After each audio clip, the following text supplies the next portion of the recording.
Hey, what's up? It's me, LA Understood, and this is part 2 of You Don't Know Me, You Think You Know Me segment. I know in the first video I kind of left off with, the basics of the girl or guy getting the telephone number. Working your way up from the first hi to maybe the first conversation to see whether or not you want to be with somebody a little longer, to the Facebook interaction building up to instant messages and direct messaging, and that building up to the telephone number exchange. And that's where we pretty much left off. And part 2 is moving from all of that social media contact, direct messages, telephone numbers, to actually coming to someone's house, inviting someone over. A place, your home is where you rest and you're supposed to lay and be happy and comfortable and feel free. So if you take your home, a home is anywhere, it's where you stay. It don't have to be big. It can be a tiny studio apartment. It can be anything. It's your home. But it's all about being protective of your home, your little kingdom or castle, because when you bring someone in, that means you're trusting them nowadays.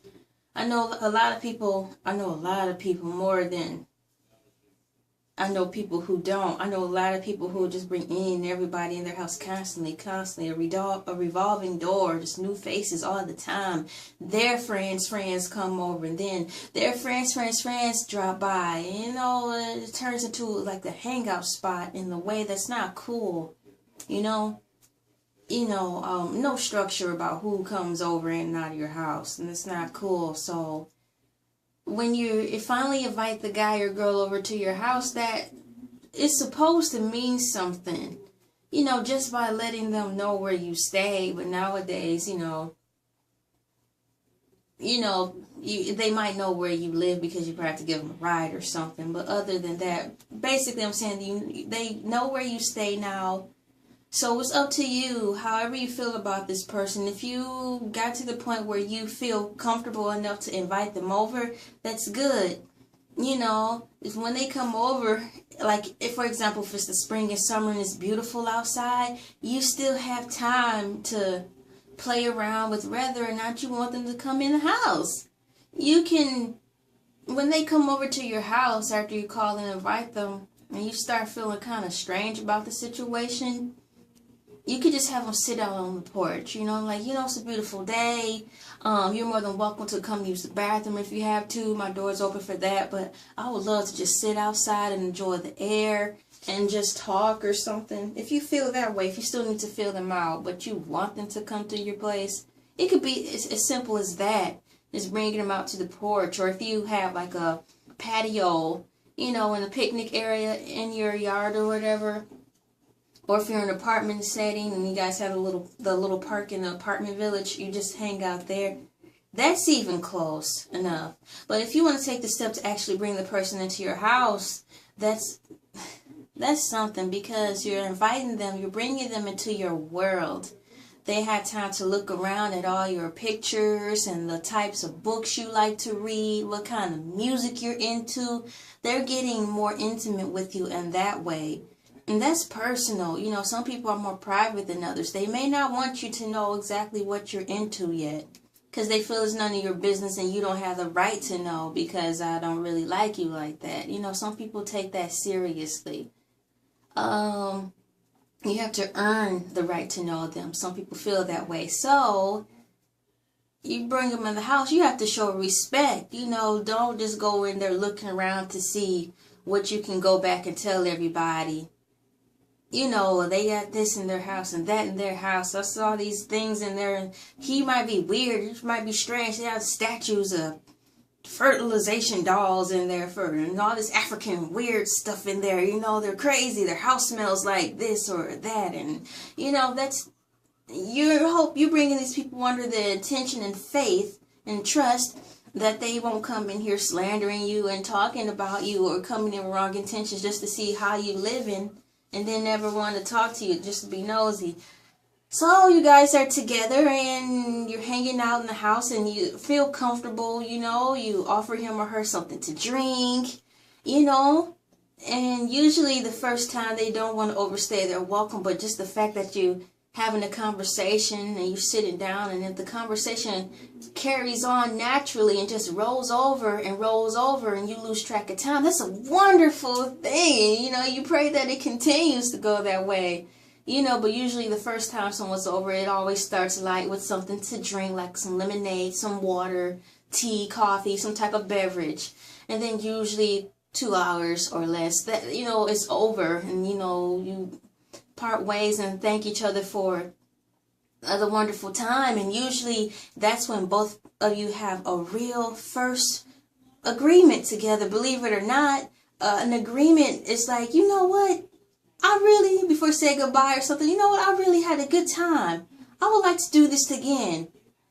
And then you wait for the other person, and you know, if they're sensitive or whatever, and for real, they kind of you're going to be feeling the same way. Like, you know what, I had a good time too. Let's do this again. So you both finally agreed together in the flesh together. So believe it or not, you guys just had your first agreement about something. Not only did you agree, you know, like from the video one, that you guys are interested in one another, to be just a friend, you know, you show interest in that way. Two, you guys are on social media, you kind of learn how you like to communicate. But in this second video, it's a big agreement to agree that you want to continue meeting. So coming to someone's house or whatever is a big step. Well, I shouldn't say whatever. Coming to someone's place of residence is a big step, because you not only trusted that person to come into your home and see exactly who you are. You know, that's another layer that's been shed and revealed. You agreed to continue on. So, you know, you probably was switching around, or this is where you find out where you're going to meet again. Would you like to come back to my house? Or that's when the person you invited offers, you know, come to my house, you know, maybe next week or something, you know, or even the next day. It all depends on your schedule and how in tune you are with one another. You know, you have to fill each other out. I know we're old, you know, some people are a little older and they have schedules and lives and children now and just busy. Some people don't have children. Some people are, you know, really young, but they just can't because they have to watch their little brothers and sisters. You know, it's not necessarily you being pregnant with children. It's just sometimes you know, if you might be a family person, like, oh, I don't have kids or anything, but I watch my sisters or my brother's kids, you know, Monday through Friday, such and such time. So you still have to working the schedule with that too. But I'm happy for you guys if you made it to this part of relationships or building a friendship. So hopefully, you know, the person you invited would offer to come to their house next. And if they say, you know, come to my house next week or tomorrow, that means they may be feeling the same way. They trust you enough to come into the house. But this is where, you know, the things reverse. This could be new to them, or they could have come from a friendship where they've been hurt too. So they may be just as guarded as you, or more or less.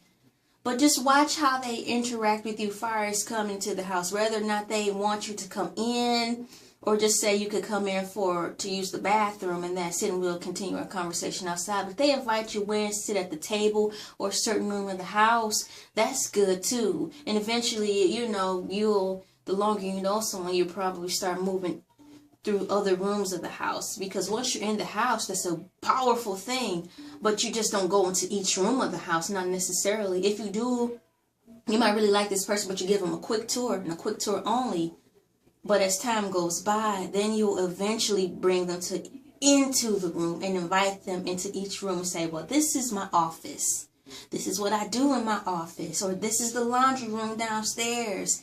You know, it's just certain parts of the house. It represents your comfortability with the person and the layers and stuff that you have. So congratulations, people. This is section 2 of You Don't Know Me. You have to get to know the person. Don't push it. Even though guys or girls, you may be really excited, you have to respect everybody's pace. And if you're not patient enough to accept that, you shouldn't be with that person.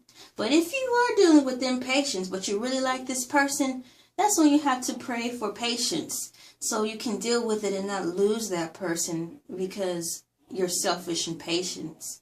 So, once again, I'm happy. Yay! Video 2. Coming over to the house. I'm coming over. Oh, they going over to my house. You know how you do the little dance. Like, oh, my girl coming over. This girl I really like. Ha! Yeah, she coming over. So, congratulations. You made it to the next phase of friendship. Hanging out at the house. Next, the next lesson is going to be how you handle yourself afterwards, you know, after some time goes by, taking it to the next level, meaning a friendship, or if you really like this person, you're like, I think I want to start dating this person.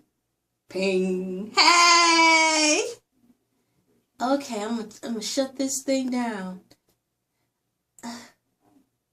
Okay, bye.